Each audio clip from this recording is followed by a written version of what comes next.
Hello friends, welcome to another doubt की video of this YouTube channel.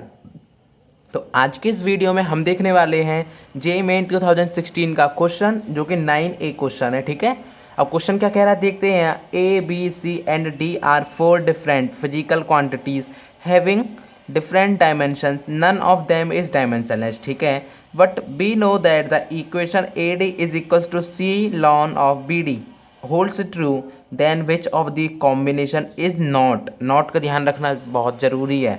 अब meaningful quantity हमारे पास चार option हैं, पढ़ लेते हैं। A square minus B square C square, A minus C upon D, A upon B minus C, C upon B D minus A D square upon C. कौन सा option correct होगा, कैसे करेंगे इस तरह के क्वेश्चंस को, लेट्स सी नाउ।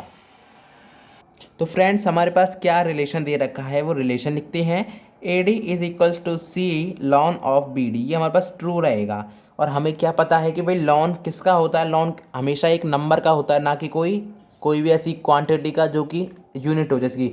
और यहाँ पे अगर नंबर है तो नंबर की हमें पता है वो यूनिट लेस होता है, डायमेंशन लेस होता है। ठीक है, तो यहाँ से मैं क्या कह सकता हूँ कि ये जो बी डी है वो डायमेंशन लेस है।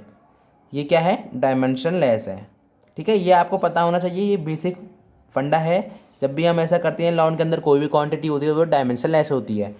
ठीक है, ये हो गई। अभी देखिए हमें पास ये ए डी का product is equals to C ln of B D. अब ये लॉन वाला पूरा टर्म तो क्या होगा भाई, किसी नंबर का भी अगर हम लॉन लेते हैं वो भी नंबर आएगा। नंबर क्या होता है, डायमेंशन लेस, और नंबर डायमेंशन लेस तो सी बचा सिर्फ, तो ए डी की डायमेंशन और सी की डायमेंशन बराबर होगी। तो यहाँ पे एक और कंक्लूजन क्या निकला हमारे पास, ए डी की डायमेंशन इज इक्वल्स टू सी की डायमेंशन, यही तो हुआ। और ए डी की डायमेंशन को क्या लिख सकता हूँ मैं, इंडिविजुअल लिख सकता हूँ, ए की डायमेंशन डी की डायमेंशन इज इक्वल सी की डायमेंशन। ठीक है, इस तरह से हम लिख सकते हैं। क्यों लिख सकते हैं, देखिए इसमें मैंने मान लिया कि इसकी M0L1T2 है। ठीक है, इसकी हो गई M1L0 और T0। तो इन दोनों का प्रोडक्ट हम करेंगे तो क्या होता है, पावर्स ऊपर की हुए हैं, पावर्स ऐड हो जाती हैं।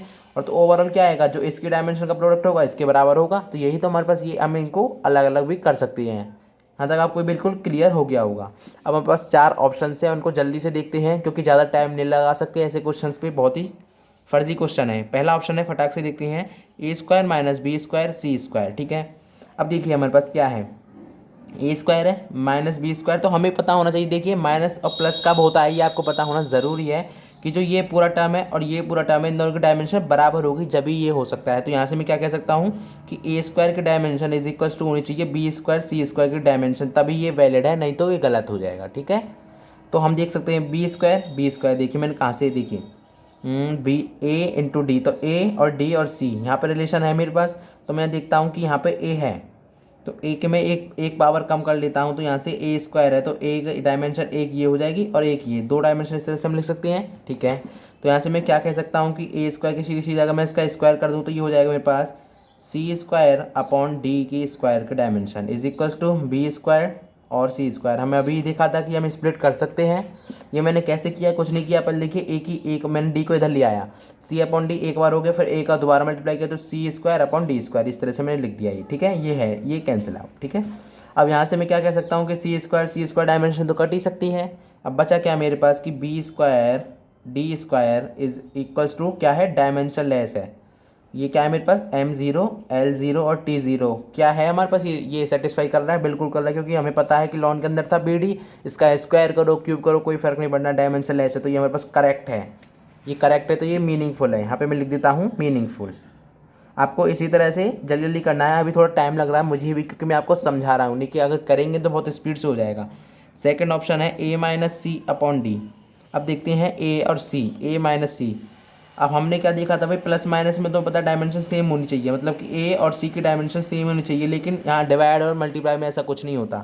तो हम देख सकते हैं क्या, अब ए की डायमेंशन में यहाँ पे लिखता हूँ, कहाँ से लिख सकता हूँ मैं यहाँ पे ए की डायमेंशन, यहाँ से सी, तो यहाँ से मैं लिख सकता हूँ, मैं इसको पहले स्प्लिट कर लेता हूँ, ए अपॉन डी एक साइड में लिख दिया और सी अपॉन डी एक साइड में, कोई दिक्कत नहीं होगी यहाँ तक। इनके डायमेंशंस फॉर्म में हमने लिख दिया, इस तरह से हम डायमेंशन ब्रैकेट्स के लिए दिखाते हैं। अब देखिए अब ए की डायमेंशन, अगर मैं ए की डायमेंशन से निकाल तो सी अपॉन डी की डायमेंशन है, तो सी अपॉन डी पहले से था, एक और हो जाएगा तो डी स्क्वायर हो गया, माइनस अब सी अपॉन डी मेरे पास क्या है, ए की डायमेंशन है। तो यहाँ से देखिए क्या है, ये आया मेरे पास। मैं इसको फिर से बैक ही करता हूँ, क्योंकि देखिए ए है यहाँ पर ए नहीं है, तो मैं इसको दोबारा से बैक करता हूँ, मतलब इसको रिवर्स ही कर रहा हूँ। तो यहाँ से ऐसा भी होता है कि आपको कभी कभी रिवर्स भी जाना पड़ेगा। अब यहाँ से मैं देख सकता हूँ क्लियर मुझे दिख रहा है, क्या दिख रहा है देखिए, ए है, ये भी ए है, लेकिन यहाँ पर डी है, मतलब कि इस ओवरऑल इसकी डायमेंशन डायमेंशनलेस नहीं हो सकता ये कैसे भी। क्यों नहीं हो सकता, देखिए यहाँ से हमें पता है ये ओवरऑल जो आप कह रहे होंगे कि भाई डी तो यहाँ पे है, इसमें अंदर डायमेंशनलेस होगा, नहीं ऐसा कुछ नहीं है।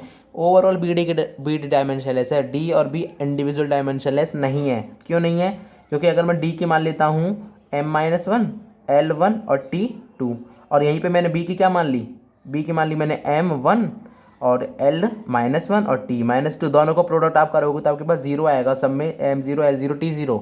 डायमेंशनलेस है लेकिन इंडिविजुअल डायमेंशनलेस नहीं है, इसीलिए नहीं कह सकते कि भाई कि डी की डायमेंशन क्या होगी। तो इसका मतलब ये और ये माइनस कभी नहीं हो सकते, क्योंकि इनकी डायमेंशंस बराबर नहीं है, तो इसमें सब्ट्रैक्शन और एडिशन नहीं होगा, तो ये हमारे पास इनकरेक्ट हो गया और यही हमारे पास नॉट मीनिंगफुल है। तो ये हमारा आंसर तो हो गया, लेकिन दो ऑप्शंस और हैं, उनको भी अभी हम डिस्कस कर लेते हैं।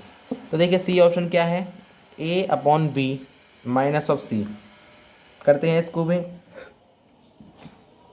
देखिए अब यहाँ से हम क्या करते हैं कि देखिए ए है और बी है और सी है, मैं यहाँ पे क्या कर रहा हूँ एलसीएम ले लेता हूँ। क्यों कर रहा हूँ वो अभी देख लेंगे।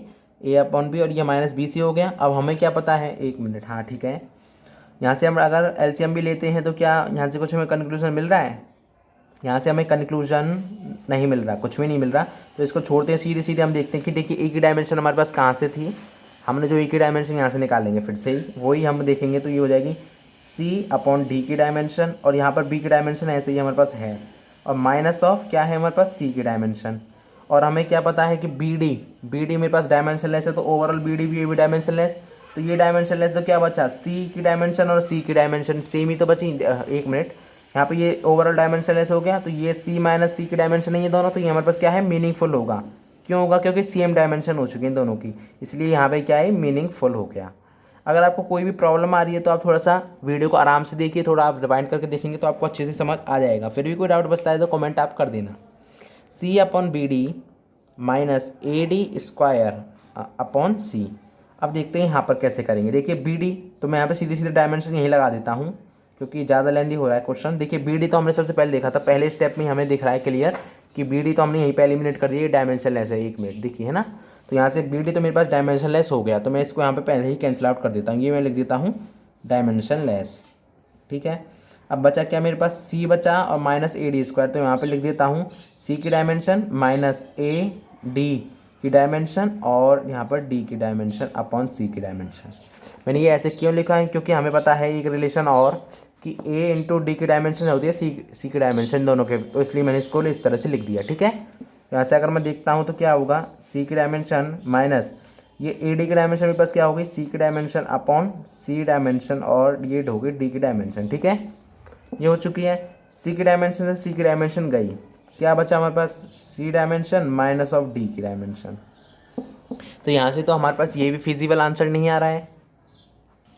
तो फ्रेंड्स यहाँ पर हमारे पास ये आ चुका है, तो यहाँ पर ये हमारे पास जो ऑप्शन है वो ही हमारे पास इनकरेक्ट दे रखा है, लेकिन जो आंसर था जो मैंने बी ऑप्शन आपको बताया था वही इसका आंसर है, जो कि आंसर में भी दे रखा है। ये PYQs था, तो मे भी हो सकता है कि यहाँ पे प्रिंटिंग में कोई मिस्टेक हो गई है, कुछ ऑप्शन में यहाँ पे कुछ ग्लिचिंग आ गई है, तो इसीलिए मे भी यहाँ पर C - C होगा या फिर D - D होगा। तो ये कभी भी ऐसा नहीं हो सकता कि C - D है, डायमेंशन दोनों के डिफरेंट ही माइनस हो सकते हैं। तो ये यहाँ पर हमारे पास इनकरेक्ट है, लेकिन इसका जो आंसर हमें दे रखा है नॉट मीनिंगफुल, जो बी ऑप्शन है, मे बी यहाँ पे यही मिस्टेक हुई है इनसे कि इन्होंने ये क्या कर दिया, जो BD है ना, BD की जगह कुछ और होगा, जिससे कि पूरा क्वेश्चन ही बदल गया होगा और ये डायमेंशन एक ही आ गई होंगी। तो that's all for this video, मिलते हैं अगली वीडियो में। इसका सोल्यूशन आपको डिस्क्रिप्शन की लिंक में मिल जाएगा। Till then bye bye and thank you for watching this video, और सब्सक्राइब करना ना भूलें चैनल को, और वीडियो को जितना ज़्यादा हो सके आप शेयर कीजिए, जितने भी आपके जो दोस्त हैं सबकी तैयारी हो जाएगी अच्छे से JEE की। तो बस यही, that's all for this video.